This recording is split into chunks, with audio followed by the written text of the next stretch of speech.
Suatu hari saya ngisi pengajian di satu perkantoran, Pak, daerah Kuningan, Rasuna Said di Jakarta. Setelah selesai pengajian, bahwa seorang jamaah di depan saya bertanya, "Ustadz, saya punya teman, dia posisi di kantornya itu sudah sangat bagus sekali.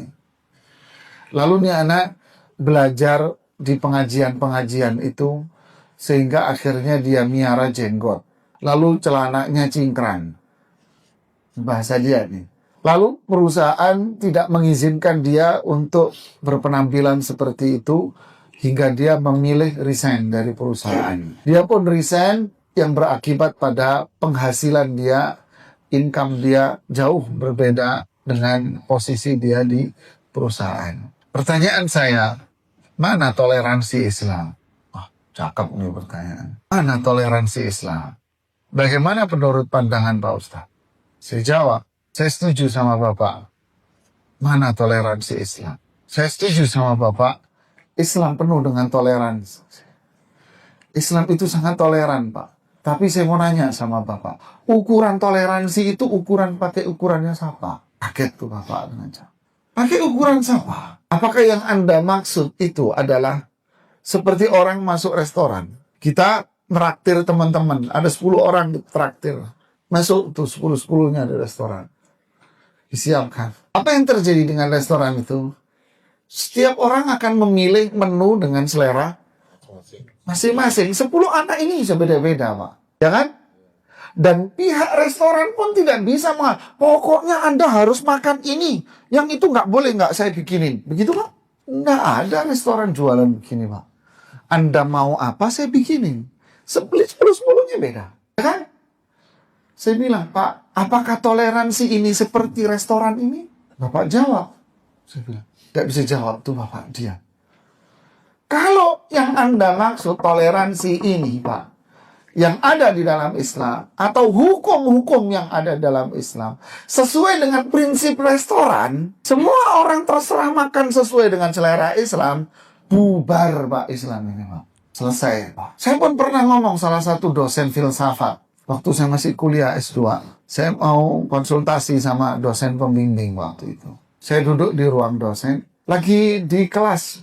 Pak Ustadz, saya dipanggil Pak Ustadz waktu itu di kampus. Saya lagi ngajar Pak Ustadz, duduk aja sini. Akhirnya ngobrol, dia dosen filsafat. Dia bicara apa? Islam ini harus dilakukan rekonstruksi ulang. Bahasanya sok keren. Biasa orang kampus kan bahasanya sok keren gitu. Padahal, aduh tempe Pak. Gitu ya. Itu mau dikeren-kerenin gitu loh bahasanya. Terkesan, waduh ini orang pinter ya. Alah, cuma diganti bahasa Inggris. Kan gitu kan. Ganti bahasa Inggris. Kalau apa namanya? Salad itu apa? Salad ya. Bahasa Inggris. Apa? Salad. Padahal apa? Lalapan. Pecel. Dikeren-kerenin memang bahasa Inggris gitu ya. Dia bilang rekonstruksi ulang. Padahal maksudnya apa? Islam nggak layak. Quran mau dibuang. Gitu loh. Jadi bikin keren sama dia. Maksud Bapak apa?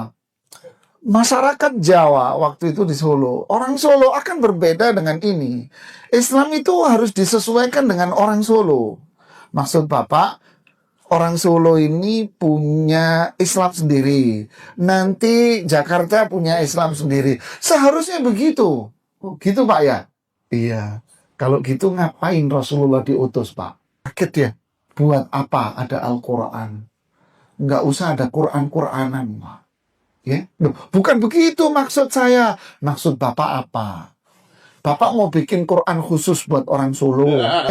Quran khusus buat orang Jawa Timur. Nabi khusus buat Jawa Timur, ya. Bapak yang gila. Tak bilang gitu. Kaget dia. Saya gitu. Ini ngomong apa Anda? Terus dosen saya datang. Permisi, dosen saya sudah datang ya. Assalamualaikum Pak. Waalaikumsalam. Kata dosen saya. Dia lulusan Gontor. Ngomong apa sama dia Pak Ustadz? Jangan didengerin. Rada miring. Jadi inilah Pak yang terjadi akhirnya di masyarakat. Ya. Ini ulama dulu loh yang ngomong, ulama salaf yang ngomong, ya kan? Jadi kalau bicara Islam, ya dari wahyu lah.